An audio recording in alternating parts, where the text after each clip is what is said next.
getting on. Sat by the fireside, pondering on. Picture book, pictures of your mama, taken by your papa a long time ago.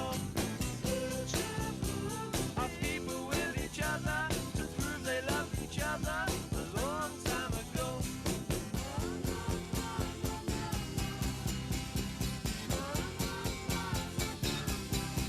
Picture book, picture book. Neat seeing Gulfstream Park through the years as we start a new chapter here on a Wednesday. Normally the studio, dark. Gulfstream Park, dark. Not today. Did you put the starting gate out? Did you drive the track there? Everything's going. Turn the lights on this morning, tell everybody get going, and we're ready to go. And we got a beautiful day for racing, that's for sure. Yes, Jason Blewett, Ron Nicoletti, of course, joining you. The bright lights of our third-floor clubhouse studios are on. We are indeed fast and firm, and summer over these last few days has undoubtedly arrived here in South Florida, in Hallandale Beach, to be more precise. We do have 8 races on the card today, and, I mean, it's a nice sort of parallel, per se, Ronnie, as we gear up for, of course, another 5-day racing week locally. We've also got the big doings up in the Big Apple, mainly Belmont Stakes Day, and, of course, the Belmont Stakes number 151. And, in fact, that field drawn yesterday, led, of course, by the Preakness winner, who is not favored on the morning line in War of Will. Yeah, I don't know about that. Warren Will Tacitus, if you read the morning line, it looks like it's a 2-horse race.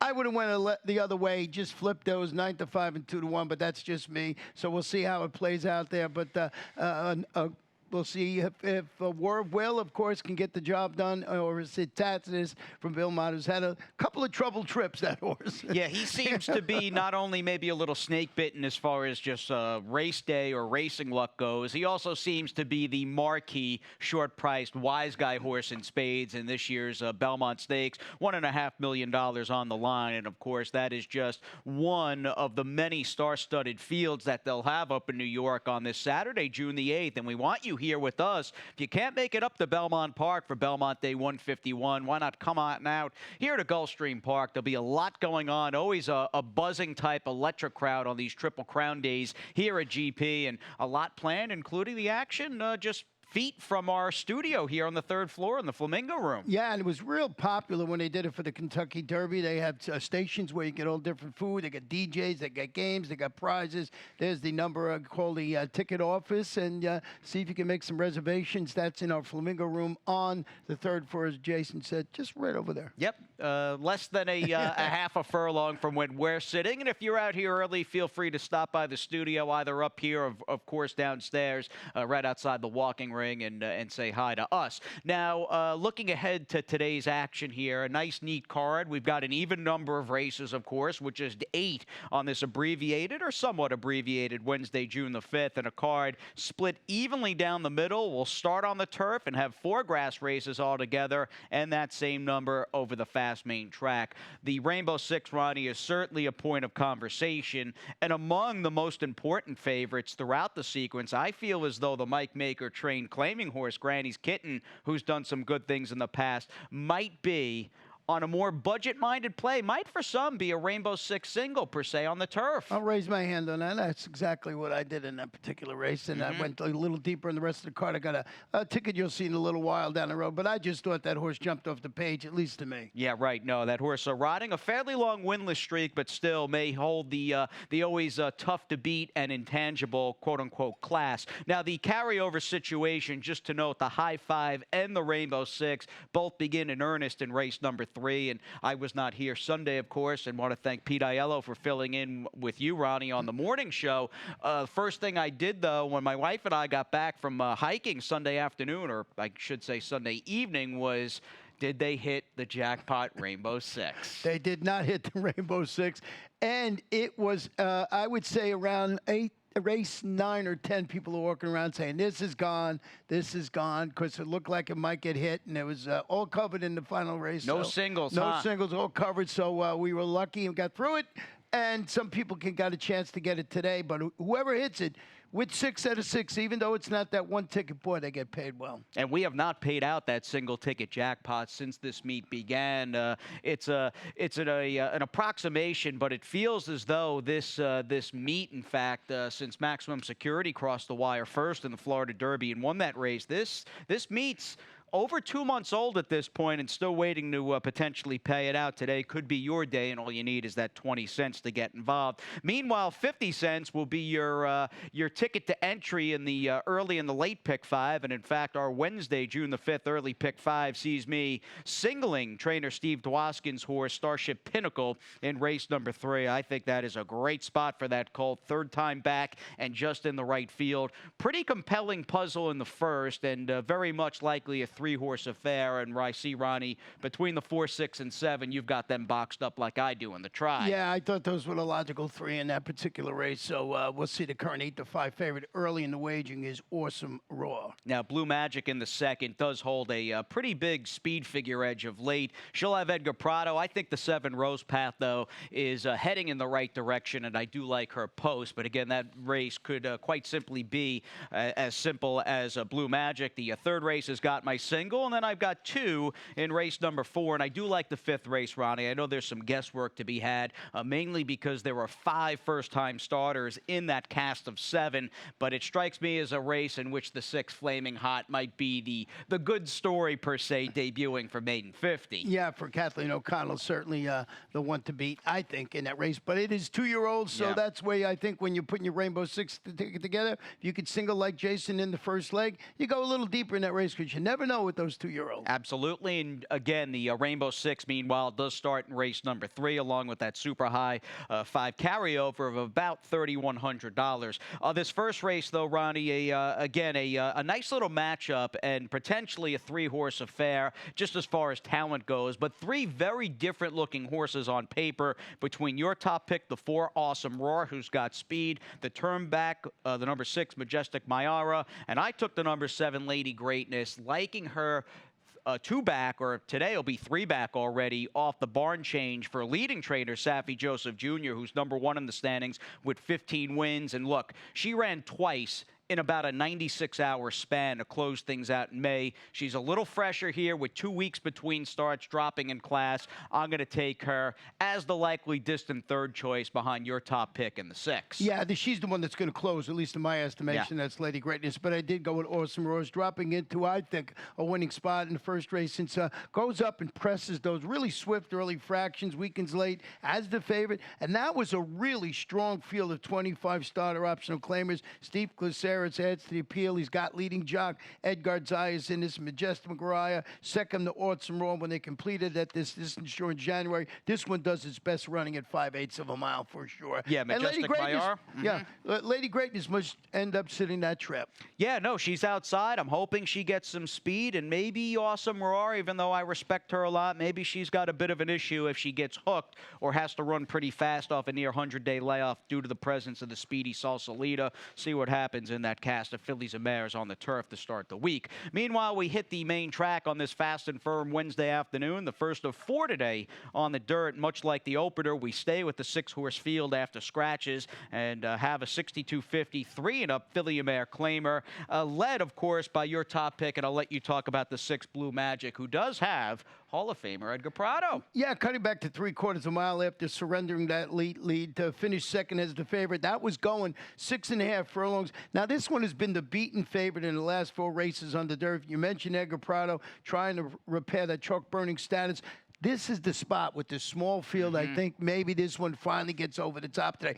I can understand the reasoning that you don't want to put this horse on top for the reasons I just mentioned. Seems to always get beat, this horse. Yeah, no, that's the thing. I mean, she's lost at 1-2 last time out with Edgar at 6-5, and I don't think she's going to get away from, just as far as race flow and pace goes, I don't think she's going to get away from the 7 Rose Path out of the gate early. And I like the trip, that first over, just ready to pounce, that Rose Path is likely to pull. In fact, a similar situation to a victory here right around Preak this time on May the 17th, and we'll bring you the race, in fact, where Rose Path broke from post number 9, And much like today, I see her just tracking and hopefully running at sort of a bridesmaid Blue Magic. Here, she just did not want to back down off the far turn. It looked like Lisa Mila, who's been a money burner to be fair, had given the field kind of the old slip in the spurt, but I like the determination out of Rose Path, and I'm going to take her, Ronnie, to win 2 in a row, even though, again, you look at this race as far as Beyer is concerned, and Blue Magic is just fastest, consistently faster than the others. Yeah, and I was really torn whether to put this one on top, but, you know, with the scratch in the race, too, I just thought this is the field maybe.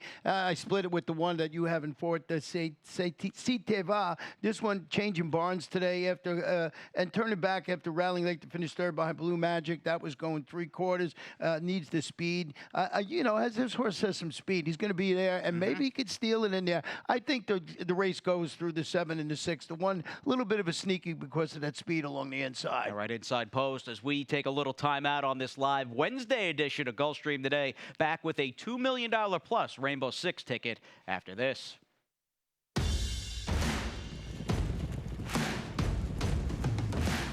And they're off in the Princess Rudy with a 1/4 mile left to go. 4 off the top of the turn. Race for the Kathleen O'Connell barn in front by 5 with just 1/8 of a mile to go. And she's turning in this into a runaway. The powerhouse performance. She punches her ticket to the Breeders' Cup and wins by 5.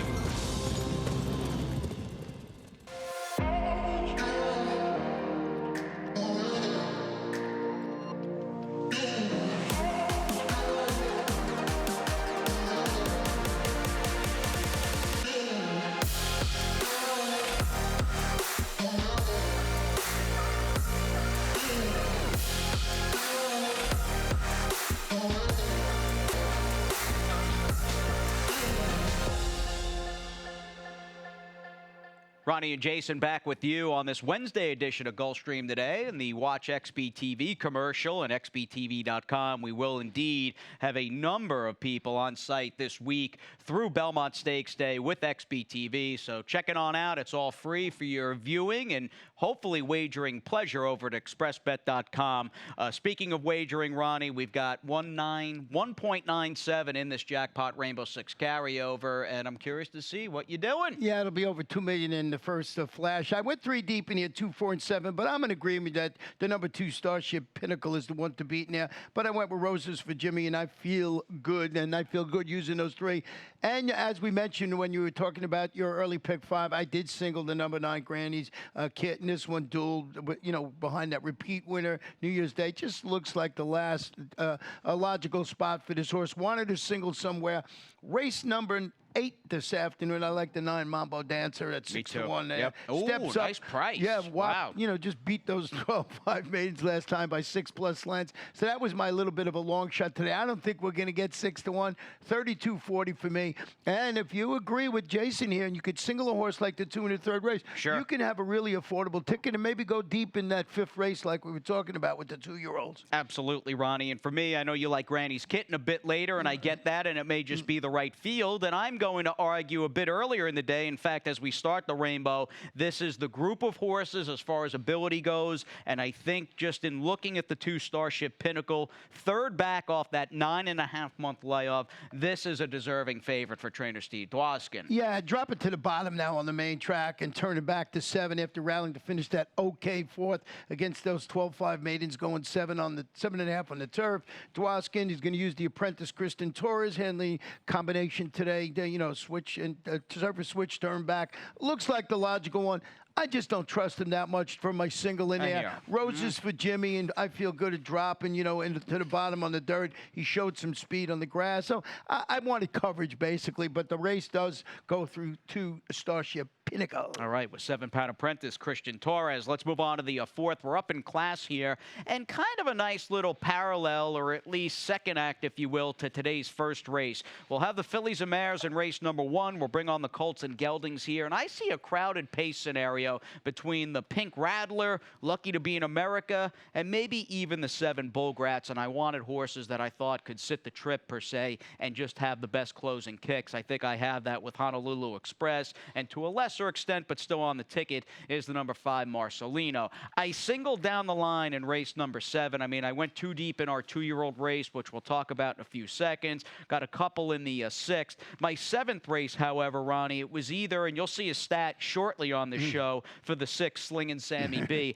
I mean, where else do you go? It's hard. The point is, it's hard to have confidence in that race. Yeah, I mean, Slingin' Sammy B is the one to beat in there, and certainly David Falk does a good job. We'll show you that a little later on, what that horse is doing today, going turf to dirt. I actually like this 4th race today. I think you got a couple of logical horses in that race. 3 deep to close, and Ronnie and I both agreeing as far as our potential race number 8 winner in Mambo Dancer, who's 6-1. It seems a tad too high for me off the big blowout win. I'm saying less than 6-1, my friend. Well, the reason I'm laughing is I keep saying race number. I have to fight myself from saying race number 9, the number 9. I keep writing. I actually wrote it in my program today. My long shot comes in race number 9. It's just, you know. We know what you mean. It's the nightcap. Good 8th race. A number of good outfits in there, and you'll see a last-out replay of a runoff, so to speak, in Lily's Heat, who really ran well in a tough loss most recently for trainer Bob DeBona. But that's down the pipeline. This is now race number 4, and I feel as though, although opinions, and clearly you and I see this race in a very similar fashion, no matter who you like, I'm going to say most players are going to predict an honest pace, and if that happens, the 4 Honolulu Express, just boy, does this horse look good here for Georgie Delgado. Yeah, hoping to get back on track after that really nice 3-race win streak at the distance ended when he sat way too far off the pace last time out and finished 6th against those 16th state-bred optional claimers. They're going to put MSCL Jaramillo in the saddle today. I just thought he was too far back last time out, and I like the jock switch to MSCL Jaramillo today. Honolulu Express on top of my ticket. And like you said, we're basically in agreement. You went with Marcelino in 2nd. I split them with Bullgratz from the Terry Pompey bond. Who does have Edgar Zayas, and Edgar with the cool 55 wins here at the meet. He's 12 in front of Amisael, and Jairo Rendon has got the call on the 5 Marcelino, 4th in the standings with 30 wins.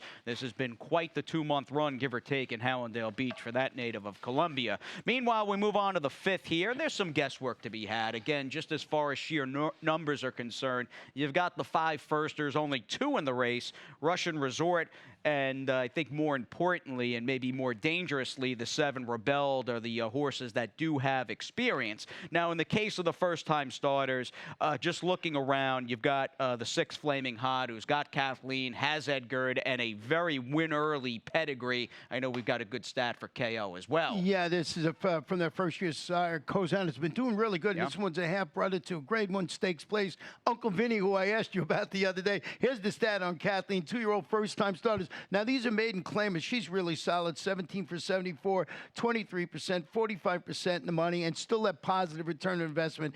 And I went there. I looked around. I looked up other stats while I put this stat together, and she just does the best job with first-time starters. If you make a great point, I might have been a little too lax with the number 7 horse in this race. Well, has that good effort, too, back? I mean, clearly 20 days ago or thereabouts, there was that real incident off the far turn, and Glad rebelled, walked off, and was okay. He does have that solid effort here showing Kentucky Derby weekend. My feeling is, though, and I respect him for that, there's a good chance, though, 1 or 2 of these firsters are going to be better, I think, than anybody that he caught here on May 3rd. And just to put a ribbon around Flaming Hot, the Dam won a couple of times, in fact, 3 times as a 2-year-old, and this horse is an immediate half to 4 2-year-old winners, including Uncle Vinny. I'm going to go 6-5 in this race with Travin Gambler in the 2nd spot. Plato, meanwhile, is the Stanley Gold Arundel horse who is related to 3 winners on the rail. Yeah, one of my favorite names, Nacho Papa, is one of them debuting for Stanley Stringer. Stamina-enhancing workout showing over the track. They really have this horse working for this debut. We'll see how this runs at the $50,000 level. And then went with Highway 77. Cajun Breeze did it the other day for Mike Yates. Won the other day. He does this all the time. So we'll see if he does it. He usually does it better with second-time starters, but this one might be the sneaky in the race. That's been a kind of a neat, sneaky story with Cajun Breeze and just how prolific and how many of his offspring, and there haven't been that many. I looked yesterday because he's got another firster for Mike Yates running here tomorrow, Cajun Breeze does. He's only had 10 foals, 8 winners from 10 foals. What do you think of that? Yeah, it's amazing. And I looked up, Mike Yates. I said, boy, that must be, and it's not a lot of first-time starters. So he gives them a race, and then they win. I mean, factor it in. Tomorrow, the first-time starter will just run off the off the screen. Diego Gomez has been his man, too, DF Gomez, and he's got the call there on Highway 77. Let's move on to race number 6. Now, we get back on the turf, and certainly there's more form in this race to sink your teeth into as we have this $10,000 claimer. And like you, I feel as though the 9 Granny's Kitten is unequivocally the horse to beat. And I was a little surprised at how close Granny's Kitten and Could Be were and are on the morning line at 2-1 versus 5-2. I thought Granny's Kitten would be, I'm not saying 2-5 here, but a clear favorite, and in a way, maybe the most important Rainbow Six favorite throughout the sequence. In fact, Ronnie's single. And here's this horse's last out race, beaten by a repeat winner, and It's a New Year. And this turned out, Ronnie, as we pick it up, just as they hit the bend at the top of the stretch or the end of that far turn, I mean, this turned out to be essentially a match race with a legitimately tough 12-5 claimer to his inside, who, as you would like to say, came back to win again. Yeah, came back to win again. It's a New Year we're talking about. And just a good performance. And I just think this is an ideal spot for Granny's Kitten. Mike Maker is the trainer, and he's got Edgar Zayas returning on this 7-year-old son of Kitten's Joy. When did Kitten's Joy first crop start running? Do you have an idea? Well, he would have been a 3-year-old. I think he was a 3-year-old in 2004. So, and he ran, I believe, as a 4-year-old. Right. I think he ran. Did he run after his 3-year-old season? That I can't remember. But he was with Artie Schiller and Shakespeare. It was like the 3 of them, and 3 arguably of the best American-bred turf horses in the new millennium.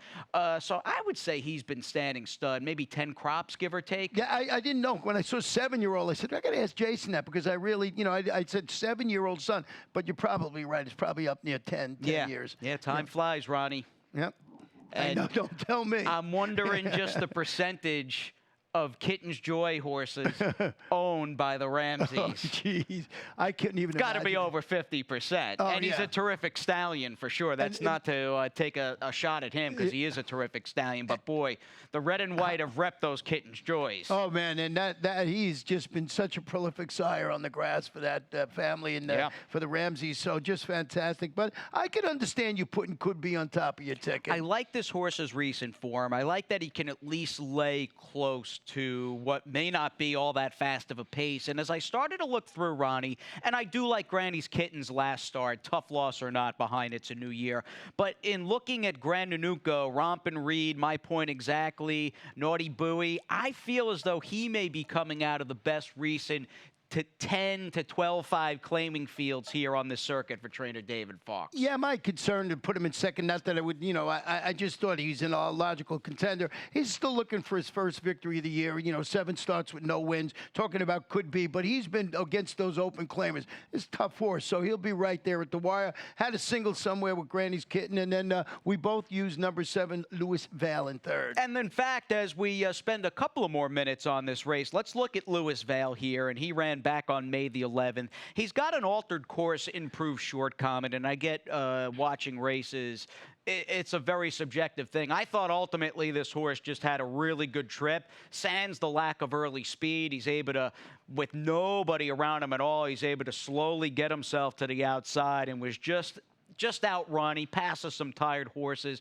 I looked at this race on paper, Ronnie, and I said, oh, that may be kind of like a sneaky-ish troubled trip or a race where he had a lot against him. But as I went back and watched it, I originally was going to pick him on top, and then watching the race, I said, oh, that race was just okay last time out. Well, you can put a check mark next to the rider who's riding Miguel Vasquez, because he's a strong finisher. If anybody's going to get this horse to No close, doubt. he's been riding in great form too, Miguel Vasquez. So, yeah, I just think the race goes between the 9 and the 8. And Louis Vale, we'll see how we do. He's a buddy of mine. That's why I could call him Louis. Louis, yeah, you're on a first name basis with him for sure. And Miguel, by the way, third in the standings here with 34 wins. Meanwhile, we move back to the main track track as we come up on race number 7, already time, in fact, for the late double and our last dirt race on the card. 2 lifetime 3-and-up filly mare claimers. I get confidence, all that stuff, doesn't really apply to this field and a likely favorite like the 6 Slingin' Sammy B. For me, though, Slingin' Sammy B is my slingin' single, my friend. I didn't know where else to go. Yeah, plunging to this 6,250 level on the main track. Showed some early interest in fading against 20 condition claimers, going 7.5 on the turf. So I looked up David Forks, and this is all-encompassing stat. Turf to dirt, all levels. He's 26 for 120, 22%, 45% in the money, $2.14 is the return of investment. So that's a big sampling. So I just thought he does well with this, and he put Slingin' Sammy B right where he belongs today. Alex Babe in second, and my friend Seska in third. That was the way I saw the race. No doubt, Alex Babe does have speed, may pull a good trip from the outside. Ronnie and I very much mid-pack towards the outside in this 7th race. As we finish off the card, I do like the 8th race quite a bit. Ronnie and I, and we kind of teased it, had already picked the same horse in Mambo Dancer, who perhaps, and maybe it's a thin argument, maybe the light bulb finally went on for this horse. As silly as it sounds, that horse's last win was pretty awesome. And when I look at the recent maiden winners, and you look at the next spot they're in, and if there's no world beaters that have been running well against Open Company or previous winners, I go with a horse like that. And then I just looked today and saw it was 6-1. I liked it even better. Here, he put that whooping on those 12.5 minutes. She drew clear. She won it by 6 points. Lance Jorge Delgado just having a great meet, and MSCL Jaramillo certainly adds to that appeal. Now, her last race was really good, and I don't think there's any arguing. Even when she was with Todd Pletcher to start a career, I feel as though she is coming out of a career-best performance, and that, like you, was one of the main reasons I picked her. In a way, though, she may not own the best last-out effort, because look at the trip the 7 Lilies Heat had beneath jockey Victor LeBron, and I don't think it was a case where Victor did anything wrong, but clearly she almost ran off down the backstretch. Victor was able to get her back just a bit after opening up that clear lead. She's engulfed by horses. Everybody's starting to make a run at her, turning for home. She did everything right, including a spurt off the far turn, except win this race back on May 19th against the suddenly revivant Raider Return, who is gone off form and is now in good form and just was able to just slip up the rail and nip Lily's Heat. She's a major player coming back. Yeah, I got her thinking we didn't go far enough back, but if you look at that replay, she was cruising out. She was up there by about 7 or 8 lengths, and usually when that happens, they go right through the field, and that's not the case. That's a good point you make there with this horse holding on. Finished second. It's Bobby DeMona and Sammy Camacho. And Sammy Camacho. 9.57 for me. Ronnie's going to go 9.75, and we're